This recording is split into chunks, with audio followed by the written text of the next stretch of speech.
Welcome to Unfiltered, Pixel Pro Audio's weekly show. I am Tay, this is David, and that's Jay. Today we have a little different episode for you, but we're going to be talking about some news, maybe a little Star Wars, and what we've been up to personally and around the studio. So, David, tell us quick what's different around here. Well, if you've noticed, we've got new microphones. We are now using the Aston Stealths. It's been a long time coming, and they finally came in. Yes. So we are very excited to have really good dynamic microphones on the video now. I'm happy too because I do a podcast too, and we use dynamic microphones. I tried large condenser microphones for a little while, but have gravitated towards these. So, what do you think about the change, Jay? Oh, I'm really excited about it. It makes recording the podcast a lot easier, I think, for us. Let's talk about, real quick, our fallen brethren, the MXL 2008. I mean, I think if you listen to our old episodes, I think they sound really good. That's like an inexpensive microphone, and the problem with it is, like we mentioned in previous episodes, it's a condenser microphone. So Picks up everything. You know, if you could notice the gate going in and out, and David had to do a lot of audio processing. Bleed was terrible. Yeah. So in this situation, in this I guess venue or whatever you want to call it, these microphones are better because it picks up right in front, right? Right. And not so everywhere you go else. down like this, and you're not going to hear me as much. Yeah. So what am I on? What setting am I on? The I T1 think we setting? should all T1 be setting? V1. Oh, I'm on dark. Whoa. What? Oh my gosh. There we go. Did you do that on purpose? No, I You'll didn't. notice he didn't change the switch the correct way. Yeah, how did you do that? I don't know. There we go. Okay, now you got it. So, Okay. So we're on the V1 setting. Now? Yep. V. Yep. I think so, yeah. And so it'll be a link below. That a link will lead you to 2 episodes ago when we actually talked about and did some sound samples. No, that was last one. Yeah, last one. My mistake. Last episode. You only spent forever editing that video. It's kind of cool. Yeah, I mean, so this format is going to be a little bit more casual. Yeah. So that we can kind of sit down and just chat and hopefully not do too many cuts. Yeah. All right. So, yeah. I mean, because you had two weeks in a row with heavy editing. A lot of sound samples. Yep. And people should check those out. The WA251 and By Warm Audio. the Stealth. Our last 2 videos are great for listening to those microphones. They're fun to listen to. Even if you're not interested, they're fun to listen to. Yeah. So let's talk quick about what we've been doing ourselves lately. David, what have you been doing lately? Deer in the headlights.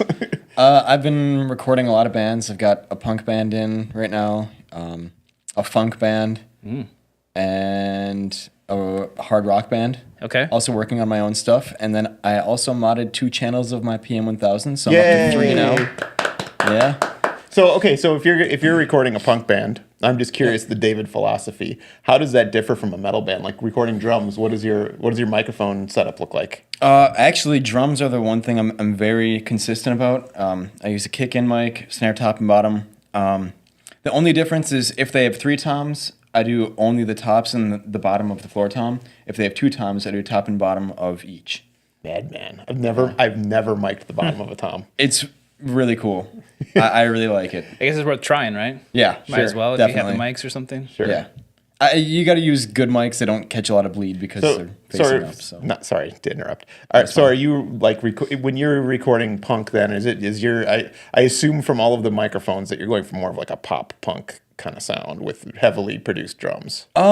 No. I do the processing different. Like in metal, I'm going to use a bit more of a heavy sample blend. But in punk, I use mostly natural drums. I typically only use a little bit of a kick sample, but Okay. Yeah. Everything else is Cheater. real. I'm just kidding. Everyone cheats. It's not cheating. It's not really cheating. No. So you got your capacitors in, and now you are modding your board. Yeah. Right? Oh, man. So I got... Which you can, if you go back a few episodes before, we talked about the PM1000, which David has. That's his board, and now he's modding it to get it ready for what he wants to do. Yeah, I did 1 channel before, and if there's any super nerds out there, you'll know what I'm talking about. The first channel I modded, I used the Nikon KT capacitors. For the rest of the channels, I got some higher quality ones, the Nikon KA and the Nikon Muse. I'll have to give you some pictures so you can put them up. Yeah. Some of those capacitors are pretty hard to fit in, but I fit in the really high quality ones where I could. So they sound really smooth. All right. Cool. Jay, let's move on to you. What have you been up to? I watched Solo last weekend. And I really want to talk about this with Tay because he's such a nerd with Star Wars. Yeah, just Tay. Yep. He's trying to be as nerdy as Tay. So we're all pretty much OT original trilogy nerds. Yeah. Don't care for the other stuff. But David and I are kind of against this whole new trilogy a little bit and all the new movies. Kind of? Oh, okay. Well, I wanted to sugarcoat it a little bit. Okay. And I'm gonna. So you're totally against them all of them. Rogue One was a really good movie. Yeah, And Rogue One was great. there are major problems with Episode 7. Look at how serious he got. He's talking about like world peace. There are major problems with Episode 7. I'm trying to keep the This is can. a disaster. I'm trying to keep the can on the worms. You weren't supposed to go here, Jay. And He didn't want me to go here, but I had to. But I just want to say, Solo. my philosophy on all of these is they're you want to have fun. I'm just gonna go into the movie theater and have fun and enjoy the movie. I'm glad you had fun watching these movies. I did. David and I don't wish that, and we didn't enjoy these movies at all. It made us upset, and I think Disney's just churning these movies out to make money, and they're losing story. They're losing connectiveness throughout all the characters. They're just doing these movies wrong. That's all I'll say about it. We could go on this. We have talked about this for hours at a time before. So Solo. Let's bring it back to Solo. It was slightly entertaining, but there was so many plot holes and I think character development flaws. And they brought Darth Maul back again. Oh yeah, I didn't like that. That was my least favorite. And he part. had to show the lightsaber. Did you see the lightsaber? Yeah. They had to make sure that you saw the lightsaber. And then like how he got his name too. That was dumb. They should have just There's left that out. spoilers here too. I guess we should have said that a long time ago. I don't think anybody watching this show Yeah. is going to really care about Solo spoilers at this point. The movie's Does anyone almost care a year about old. Solo at this point? No. Well, he was a beloved character, and I think they tried to do his backstory, and we didn't really need a backstory because we already, in our minds, knew what we wanted to know about Han, and his progression through the original trilogy was just fine. Yeah. And we didn't need to know how he got his name, and which was dumb. And then we didn't see the character progression that we should have in Solo. He still was the same person at the beginning of the movie as it was the end. Yep. We didn't see this callous, kind of like cynical guy at the end of the movie. Maybe they had plans for him later in a To me, sequel. the movie was set up to have another movie. Sure, it Oh, totally yeah. was, but they have to bank on this stuff not working because The Last Jedi failed, and I think I don't think they knew that, though, while they were making this. no, but they just overbit and they bit off way more than they could chew. But the original 3 movies are still fantastic. Yep. You can just go back and take a bath in the original 3 movies, relax, pour yourself a glass of wine. Okay. I told you not to do this. Okay, let's get back to audio. Okay. Sorry to derail.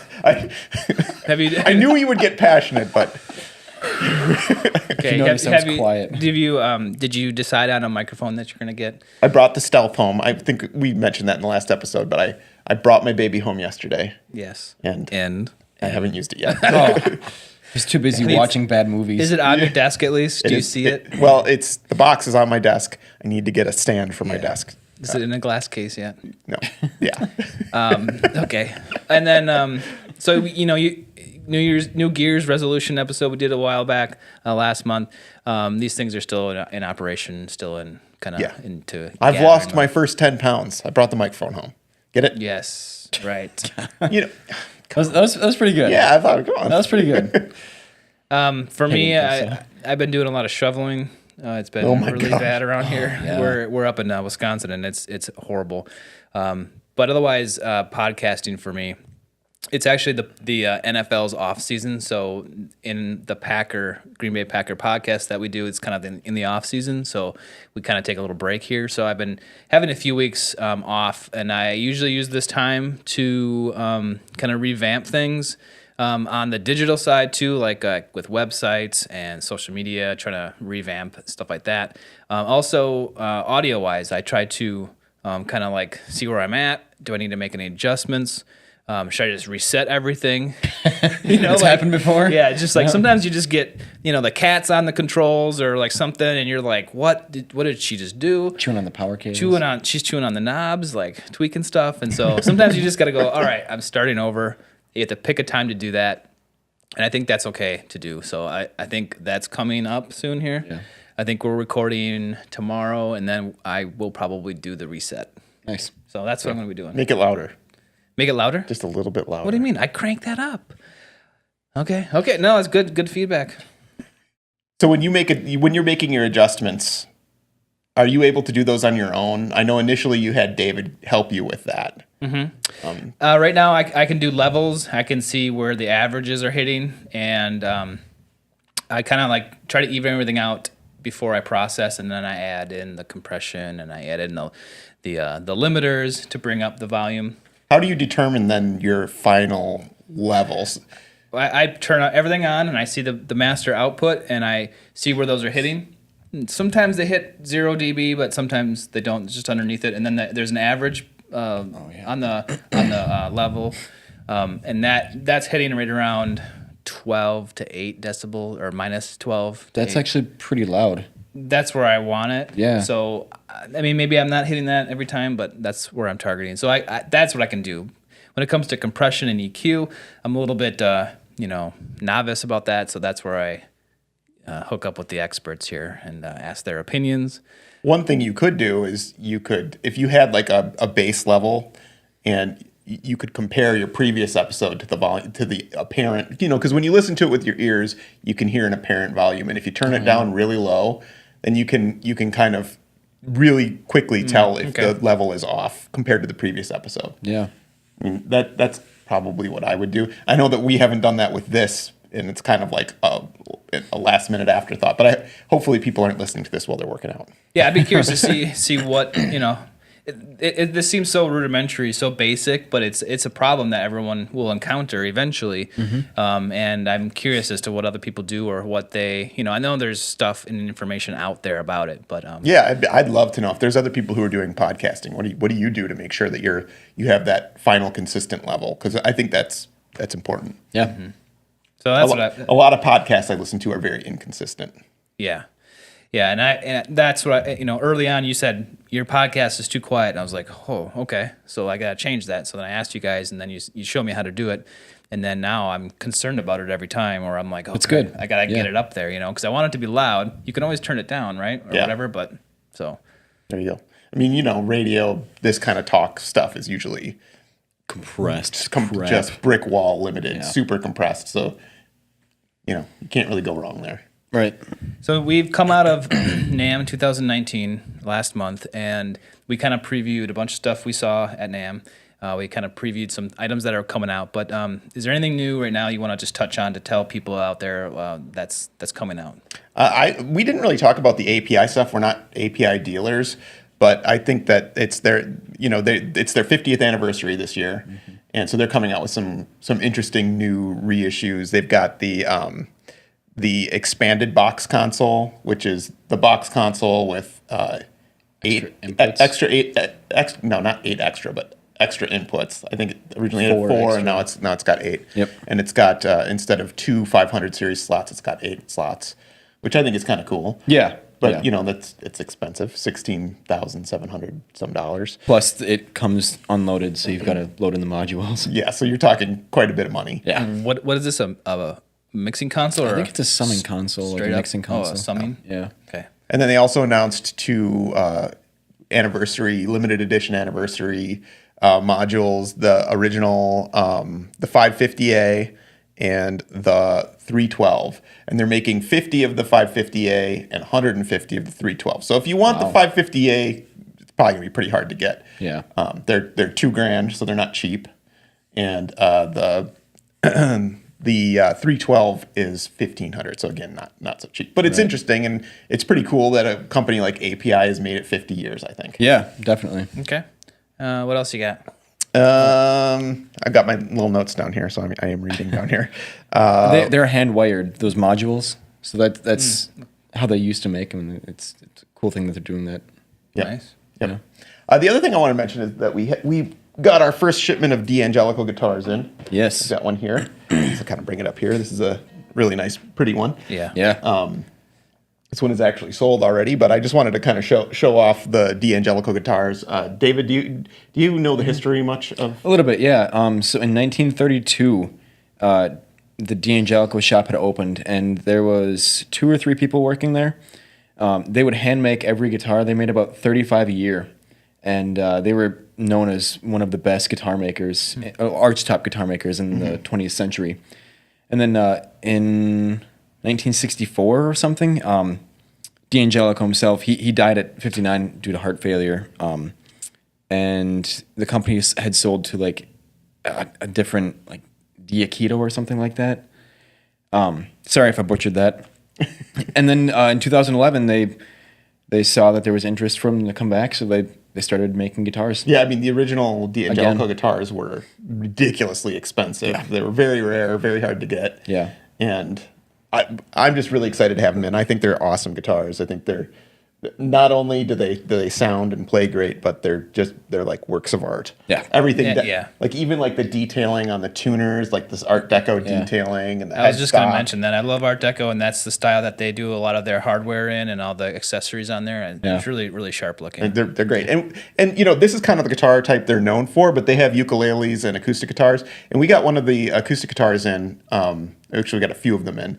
And I was really impressed with it. Yeah. I really liked the way it sounded, and it played great. It was just, it's a good build quality at I think a good price for what you're getting, which is kind of something that's more unique. If you if you're like a performing musician and you don't want to just look like everybody else, this is a guitar to consider. They make electrics. They basically make everything now. So with style. Definitely with style. So that's all I had to say about that. Yeah, they were really nice guitars. I'm glad we got them in. All right, thanks, Jay, for bringing that up. Those are awesome guitars. Let's go to a viewer question. We got this one in from Ian in Manchester, England. I purchased a vintage Neumann U87 on eBay. When I sing directly into it, sometimes the sound will completely drop out for a few seconds and then slowly fades back in. Have you seen this before, and what can I do to fix it? We see this all the time. Yep. And it can be 2 things. It can be your capsule is failing and it's toast. Okay. Or it can be your capsule's really dirty and needs to be cleaned. Okay. And check your cable too. That could be it. But if it's slowly fades, if it cuts out and it's slowly fading back in, it's probably a dead capsule or a dirty or dead capsule. Yeah. And dead capsules are from older microphones, or can you get this? It can happen whenever. Any age microphone. Yeah. A lot of it is how you care for your microphone. Okay. If your capsule is dirty, there's a good chance you're not using a pop filter and you're singing directly into the microphone and you're spitting and getting food all over the capsule. And that's really bad for a capsule. Yeah. So that's a good reason to use a pop filter. Yeah. Also plosives, but plosives too. Yes. Yeah, but it will keep your capsule alive a lot longer. Yeah. If you're using a vintage microphone, dear God, please use a pop filter because you will ruin that capsule. So generally speaking, FYI, capsules are sensitive pieces of instrument. They're super sensitive. They are very prone to being dirty, right? Yeah, usually when a condenser microphone fails, it's the capsule. Oh, David's got one. Got one, yeah. But the box is taped But typically what we see a lot of lower end microphones have problems like this, and old microphones. Yes. The lower end microphones, probably because people aren't caring for them, probably they're not using a pop filter, and so they're getting spit on and... Or they're not put in a case after the session's done, or they're just left out. Right. Yep. Or dust can get in there. Right. Yeah, dust is huge too. And so what's happening is on the capsule, there's a gold ring in the center there, and there's also a ring out on the outside here. And what happens is when dirt builds up on the edge in particular, when you talk into a microphone close, you're getting humidity on the capsule. So your breath has humidity in it, and it's causing the center ring and the outer ring to short out. And so that shorts out for that brief period of time while there's the moisture. And that's why it slowly fades back in, is as the humidity leaves the capsule, it starts to come back in and come back to life. Right, because it makes that connection between the 2 rings, right? Right. So now, a lot of people are going to say, well, can I just clean it? And the answer is, if you don't know especially if you've got a vintage U87, do not clean it. You really need to know what you're doing. It's really, to do it right, you have to do it meticulously. I've cleaned hundreds of capsules, probably low hundreds. Okay. And I fail more often than I succeed. I usually end up damaging the capsule. Yeah. Because we're talking microns here. These things are super thin. 3 to 6 microns thick is that gold or whatever film. Yeah, it's like just little flakes, really. Right. It's just so even just a little pressure with a Q-tip, you can just start rubbing it off that off. And once you do that, the capsule's So don't done. try this at home. Yeah.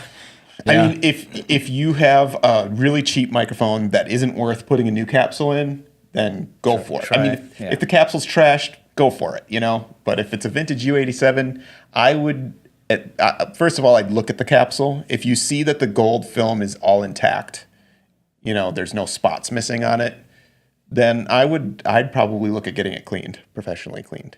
Okay. Yeah, not by Jay though. No, not by me. I may succeed, I may not. Yeah. I have a track record of 50%. That's maybe generous. So yeah, don't, the lesson is don't try it at home unless you know what you're doing or you're okay with losing it, right? Yeah. Right. I had my first time trying to clean a capsule was a Rode NT2.